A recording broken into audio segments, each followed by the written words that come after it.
Baiklah pemirsa, tentunya kita sudah mendengarkan tadi bagaimana pemaparan dari masing-masing calon wakil presiden yang begitu dramatis. Seru Putri. Ada gimmick-gimmick juga. Ada gimmick. Ada kalimat-kalimat yang menyengat juga. Ada sindir-sindiran. Panas juga pastinya. Iya, Itu itu yang dia. seru. Nanti kita akan lihat, kita mau tahu bagaimana performa para cawapres di debat tadi malam. Kita akan minta pendapatnya dari para juru bicara yang sudah hadir. Seperti ada yang puas, ada yang kurang puas. Balas saya tidur, saya minta pendapatnya untuk penampilan dari Caimin pada malam hari ini. Sepertinya tadi saya dengar-dengar ada sedikit perkembangan dibandingkan debat pertama. Ini komentari calonnya aja ya. Calonnya aja. Betul, calonnya saja. Saya melihat Caimin menemukan dirinya kembali. Oke. Dan kedua, dia walaupun diserang, muncul lagi aslinya sebagai pimpinan yang bisa menahan emosinya. Karena serangan dari calon 02 agak sering tadi, tapi bisa menahan diri. Jadi yang ketiga bahwa saya lihat sudah kembali elegan. Yang kita tahu Caimin itu elegan dan biasanya bercanda. Yang masih kurang adalah bercandanya belum keluar. Tapi saya melihat bahwa kemampuan untuk mengeksplorasi pemahaman semakin naik karena kelihatannya mengambil sebagian gaya capresnya yang sudah biasa bermain data. Itu juga keluar di Caimin tadi. Jadi saya melihat debat ini sudah kembali ke posisi Caimin yang saya kenal selama ini.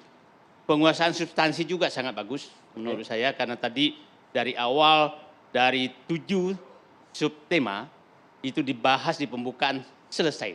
Tuntas semua subtema dibahas dengan baik dengan waktu yang tepat. Dan saya melihat bahwa justru kemampuan dia kemarin debat sebelumnya sepertinya dia terlalu menghormati anak presiden. Ada menghormati anak presiden. Mungkin merasa dirinya masih anak buah presiden. Sehingga ada ewo pakewu juga. Ada ewo pakewu. Nah ini kelihatannya hilang. Hilang tadi sudah merasa oke, kita sama-sama calon wakil presiden, maka kami bisa berdebat bebas. Bukan menempatkan Gibran sebagai anak presiden. Itu saya dikasih nilai, berapa nilainya untuk Caimin malam ini? Kalau saya melihat nilai Caimin sekarang itu sudah mendekati sekitar 8,5. 8,5. Dari 10? Ya, dari 10. Baik, artinya tersirat rasa puas. Baik. Yang disampaikan oleh Bang Saidido tadi. Betul. Bang Maman, kalau kita lihat Mas Gibran Raka Buming Raka, kayaknya PD-nya nambah nih dibandingkan kemudian pada saat debat cawapres sebelumnya. Apalagi tadi kita lihat banyak gimmick-gimmicknya lewat gaya, kemudian lewat gerakan tangan, bahkan tadi juga ada gayanya yang mencari contekan dari para rivalnya. Bang Maman, ini memang sebuah strategi yang disiapkan? Ya. Gini, alhamdulillah saya senang, saya bangga dan sekaligus saya respect dan hormat. Apa yang ditampilkan oleh Gibran itu adalah mempertontonkan ciri khas anak muda Indonesia. Yaitu?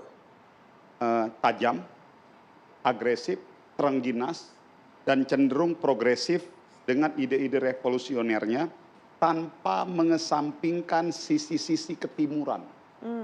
Bahwa tadi dalam beberapa kali yang disampaikan oleh Gibran, walaupun Gibran tajam dari segi pertanyaan, pemikiran, namun tetap menyelingkan dengan perkataan-perkataan permohonan maaf.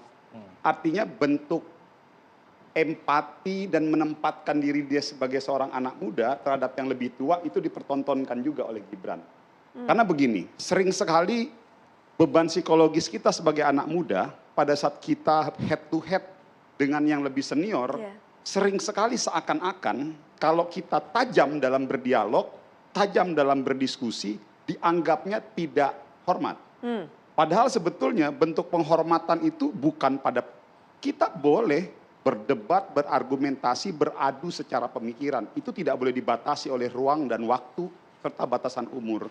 Namun hari ini seorang Gibran, dia tetap mempertontonkan sisi etika-etika keanak mudaannya terhadap yang lebih tua. Tadi terlihat dia, mohon maaf, Prof. Mahfud, mohon maaf Caimin. Lalu terakhir dia tetap menunjukkan sungkemnya dia. Tadi kan kita lihat ya selesai debat. Nah, artinya ini menurut saya positif 5 buat anak-anak muda kita di Indonesia bahwa inilah momentum buat kita semua anak-anak muda, bahwa melalui Gibran dia bisa menjadi simbol untuk mendorong percepatan regenerasi kepemimpinan muda di Indonesia. Di semua lini, bukan hanya di sektor politik, Oke. sektor industri perfilman, industri engineering, manufaktur, dokteran, terus industri-industri oil and gas, energi dan lain sebagainya. Ya. Baik. Berarti Orang-orang yang memang memiliki kapasitas, anak-anak muda tidak boleh lagi dianggap remeh, tidak boleh lagi dianggap di underestimate-kan. Baik. Kalau memang kalian muda tapi kalian dianggap punya kapasitas, kita harus Oke. berikan kesempatan berarti kepada puas mereka. ya Bang ya terhadap penampilan Mas Gibran. Alhamdulillah saya cukup puas lah. Dan Kasih saya nilai dong, bangga. Bang. Kasih nilai, Bang. Ya saya nggak boleh kita kasih nilai 100 ya, 10 gitu ya. Tapi saya sebagai ini saya kasih nilai 9 lah. 9, luar biasa. Tepuk tangan dulu. Terakhir, Bang Sunarsi, penampilan Prof. Mahfud pada malam hari ini agak sedikit menyerang juga, tidak mau kalah juga dengan gimmick-gimmicknya. Silakan, Bang Sunarsi, penampilan Prof. Mahfud. Ya, seperti yang saya sampaikan tadi ya. Jadi Prof. Mahfud hari ini akan menjadi dirinya sendiri. Kalau Prof. Mahfud disuruh jadi kayak Gibran jelas tidak mungkin. Secara usia beda. Tetapi yang dibutuhkan negara itu kan pengalaman dan track record sebagai pemimpin. Ya. Ya kan? Track record sebagai pemimpin. Pengalaman panjang tapi track recordnya nggak bagus juga nggak bagus buat negara. Makanya kita butuh pemimpin yang tidak punya beban sejarah, track recordnya bagus dan bersih. Dan itu yang hari ini ditunjukkan oleh Prof. Mahfud dengan cerita bagaimana pengalaman-pengalaman beliau selama menjadi penegak hukum, sebagai hakim Mahkamah Konstitusi, dan beliau cerita banyak soal-soal itu. Dan itu yang dibutuhkan. Gitu ya. Nantinya apa? Kalau ini nanti insya Allah Prof. Mahfud dan Pak Ganjar jadi presiden dan wakil presiden, kapasitas Prof. Mahfud di bidang kepastian hukum, perlindungan hukum, termasuk juga penegakan hukum yang tidak pandang bulu, ya gitu kan. Itu nanti akan dibutuhkan untuk menciptakan pemerintahan yang bersih, birokrasi yang efektif dan efisien, sekaligus bebas korupsi dan KKN, bisa menyelamatkan uang negara, bisa memastikan memberikan kepastian investasi kepada para investor asing lokal, masuk ke seluruh sektor energi, sektor pangan dan lain-lain segala macam. Dan nanti itu yang nanti akan menciptakan lapangan kerja yang dibutuhkan oleh para kaum muda. Oke. Teman-teman semua. Dan nanti teman-teman muda juga akan dilibatkan. Kita punya barisan anak-anak muda.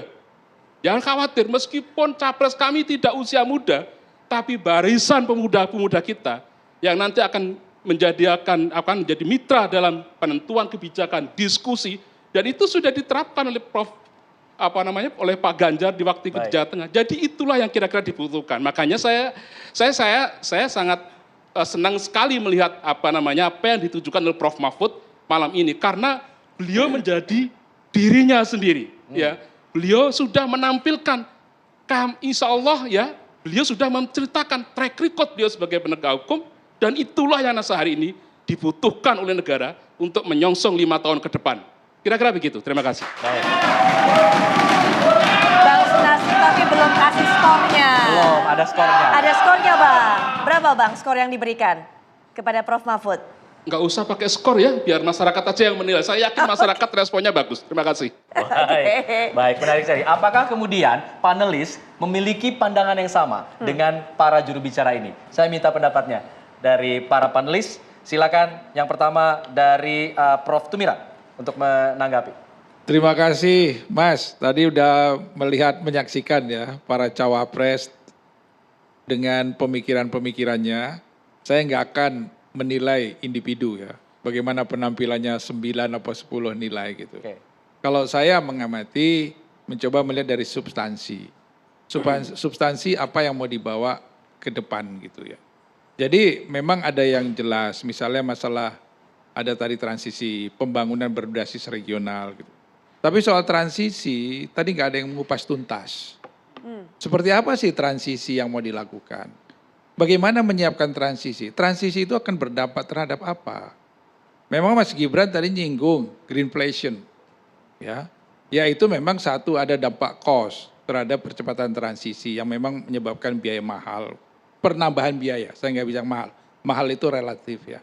Tapi harusnya tadi lebih baik, ini kan debat keempat, ada real rencana kerja konkret yang bisa dilihat misalnya oleh rakyat, akan mendapatkan apa rakyat. Kalau bisa sekedar menciptakan lapangan kerja, itu bahasa politik. Tapi real action dalam 5 tahun ke depan, kira-kira langkah strategis apa yang mau dikerjakan. Kita pun yang akan melihat, saya sebagai akademisi misalnya, sumber daya manusia kita di bidang engineering punya prospek, potensi untuk membangun Indonesia di bidang apa? Supaya mengakselerasi pertumbuhan ekonomi. Itu kurang terjelaskan ya? Nggak di debat jelas. malam ini ya? Cuma misalnya Mas Gibran ada bagus hilirisasi. Tapi bagaimana mencapai end product hilirisasi? Kita nggak bisa sumber daya alam kita nikel dieksploitasi terus menerus, masuk smelter kita jual keluar. Habis next generasi. Kita harus memanfaatkan secara optimal. Kalau bisa jangan banyak-banyak kita eksploitasi, kita smelting, kita hilirkan sampai end product. Baru dalam setiap tahap produk itu kita ekspor keluar. Jadi Indonesia sebelum mengeksploitasi nikel harus tahu international market. Market segmentasinya itu sampai level berapa? Kita jual sesuai itu. Jadi ada planning. Ini harus dilakukan. Tadi kok diceritakan bagus, tapi nggak tahu hanya dalam batas hilirisasi. Tapi saya kasih catatan satu juga tadi Caimin, ada sedikit sudah muncul yang kita bicarakan tadi Mbak. Pembangunan berbasis regional. Dia melihat misalnya potensi Maluku. Itu ya betul memang pembangunan pemerataan. Pertama, sosial budaya bangsa kita berbeda-beda. Potensi sumber daya yang tersedia di setiap tempat itu berbeda-beda. Kalau pemimpin ke depan mampu memetakan potensi-potensi lokal, berbasis budaya, berbasis pendidikan, berbasis potensi yang ada, ya insya Allah bisa kita kembangkan berdasarkan kemampuan. Sehingga mereka tidak akan terpinggirkan, tidak akan tersingkirkan. Misalnya kita bilang, untuk daerah-daerah Indonesia Timur, pendidikan rakyat kita kan masih agak tertinggal. Bukan saya terbelakang ya. Mereka senangnya ke laut. Bagaimana hasil laut itu bisa dioptimalkan? Mereka kurang listrik, pelabuhannya kurang, kapalnya kurang baik. Itu harusnya diakselerasi dalam 5 tahun ke depan. Sehingga mereka bisa dari hasil laut itu memberi kontribusi terhadap ekonomi lokal dan PDB. Baik, Prof. Baik. Ya.